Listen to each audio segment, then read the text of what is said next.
नमस्कार दोस्तों। मेरा नाम शिव अभिषेक यादव है और आज मैं आपको महात्मा गांधी जी के विषय में कुछ बातें बताने वाला हूँ। एक विषय है जो कि बड़ा चर्चित है, विश्वविद्यालयों में बड़ा चर्चित है एवं स्कूलों में बड़ा चर्चित है कि समकालीन समय में महात्मा गांधी जी के विचार क्या भूमिका रखते हैं, या वर्तमान समय में महात्मा गांधी जी के विचारों की प्रासंगिकता, जिसको अंग्रेजी में कहें तो relevance of Mahatma Gandhi's thought in contemporary time. ये अच्छा विषय है, इसी को आज मैंने लिया है। तो प्रथम तो इस विषय पर बोलने से पहले मैं महात्मा गांधी जी के विषय में आप लोगों को कुछ बता देना चाहता हूँ। महात्मा गांधी जो कि मोहनदास करमचंद गांधी जी को हम महात्मा गांधी जी कहने लगे, अर्थात उनको महात्मा की पदवी दी गई। ऐसा क्यों दी गई और किसने दी? तो प्रथम तो ये रविंद्रनाथ टैगोर जी ने, जो नोबेल पुरस्कार द्वारा सम्मानित हैं एवं भारत में या पूरे विश्व में एक अहम भूमिका रखते हैं, इतिहास में एक अहम भूमिका रखते हैं। अंग्रेज़ों से लड़ाई के समय पर एक अहम भूमिका उन्होंने रखी। भारत का इतिहास ऐसे ही कुछ सर्वसम्मानित लीडर्स में उनका नाम लिया जाता है, रविन्द्रनाथ टैगोर जी का। उन्होंने गांधी जी को महात्मा की उपाधि दी। और रविन्द्रनाथ टैगोर जी की एक बड़ी अच्छी पुस्तक है, आप सभी ज़रूर पढ़ें, गीतांजलि। गीतांजलि कोई साधारण पुस्तक नहीं है। पहले बात तो गीतांजलि समझना कोई साधारण बात नहीं है। गीतांजलि एक आंतरिक मनोभाविक भाव की किताब है। चलिए, अभी तो महात्मा गांधी जी के विषय पर है।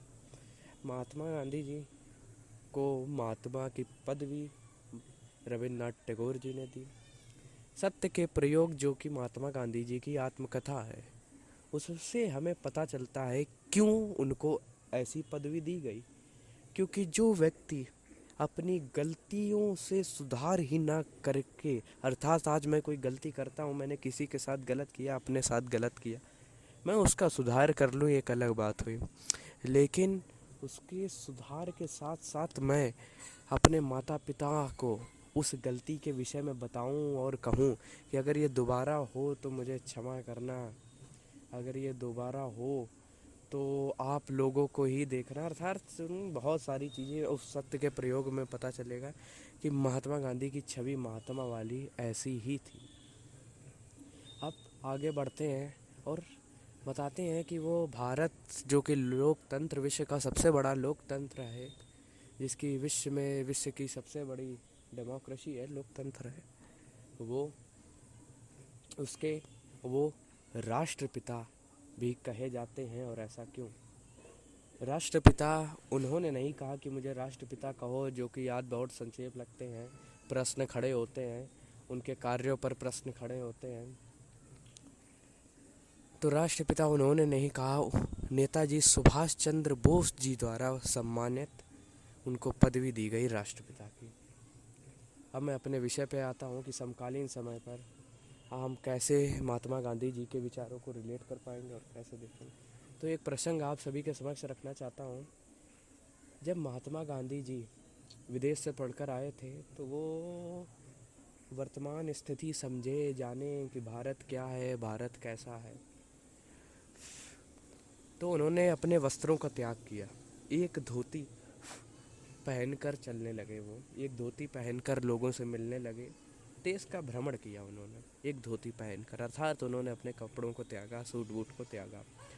उनके विचार समझिए इतने गहन थे कि उन्होंने विचार में आया, उन्होंने सोचा कि अगर मैं साधारण जनता से मिलने जा रहा हूँ जिसके पास दो कपड़े पहनने को नहीं है, जिसके पास सिर्फ एक प्रसंग भी याद आता है कि वो एक बार मिलने गए थे सास बहू से।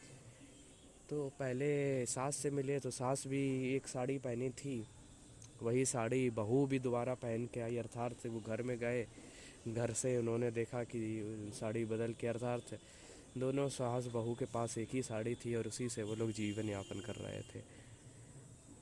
जब उन्होंने सास से बात करी तो सास साड़ी पहनकर घूंघट ओढ़ के आई, पूरे रीत रिवाज के साथ उसने साधारण बात करी।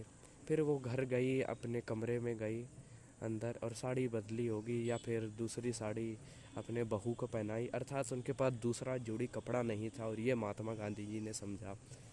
उन्होंने अपना फिर उसके बाद जीवन यापन, जब उनके पास ऐसे विचार आए कि अगर हमें लोगों से मिलना है तो उनके मुताबिक बनना पड़ेगा, उनके मुताबिक उनको उनको अटपटा ना लगने दें। तभी से उन्होंने कमीज पहनना छोड़ दिया और एक धोती से उन्होंने अपना जीवन यापन किया। वो स्वदेशी कपड़ों के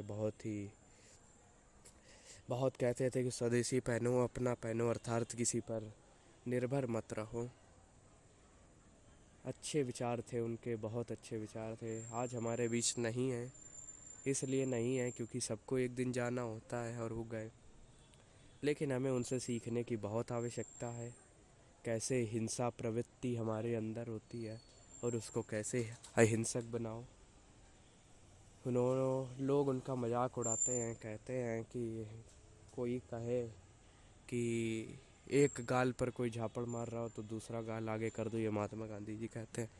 इसके अंदर तर्क समझिए। अगर आपने उसको मारा, आपको किसी एक ने झापड़ मारा और आपने उसको लौटा के भी झापड़ मार दिया, तो इससे क्या होगा? दोनों के अंदर हिंसक प्रवृत्ति आ जाएगी, दोनों के अंदर हिंसक प्रवृत्ति आ जाएगी। वहीं अगर आपको कोई झापड़ मारे, आप उसके आगे दूसरा गाल कर दो, दूसरे गाल पर भी झापड़ मारेगा, तीसरा गाल कर दो, तीसरे पे भी मारेगा, चौथे पे मारने से संकोच करेगा, क्योंकि हर मानव के अंदर मानवता है, मानवता ही मानव से जन्मी है। हर मानव के अंदर मानवता है, वो समझेगा, उसकी हिंसा दूर होगी। और अगर उसकी एक बार हिंसा दूर हो गई, एक बार सद्भाव आ गया, एक बार आपके लिए प्रेम आ गया, तो कोई गलत कार्य नहीं करेगा और भी कुछ सेंस हो सकता है। ये थे महात्मा गांधी जी के विचार। महात्मा गांधी जी को स्वच्छता बहुत प्रिय थी। महात्मा गांधी जी हरि नाम में लीन हो जाते थे। एक संत स्वभाव के व्यक्तित्व जिसने सिर्फ एक लाठी से अंग्रेज़ों की फ़ौज को भगा दिया था, वो थे महात्मा गांधी। 4 पंक्ति आपके सामने भी रखना चाहूँगा। जिसकी छोटी सी लंगुटी से संगीनें भी हार गईं, हिटलर को जीता वे फ़ौजें 7 समंदर पार गईं। जिसकी छोटी सी लकुटी से संगीनें भी हार गईं, हिटलर को जीता वे फ़ौजें 7 समंदर पार गईं। मानवता का प्राण जगे, भारत का अभिमान जगे, उफ छोटी सी लंगोटी और लंगोटी वाले बापू का बलिदान जगे, बापू का बलिदान जगे। ये थे महात्मा गांधी जी। लगता है आप लोगों को अच्छा लगा हो। अगर ना अच्छा लगा हो तो अगली बार और भी अच्छा बोलने का प्रयास करूँगा। अब के लिए इतना ही, धन्यवाद।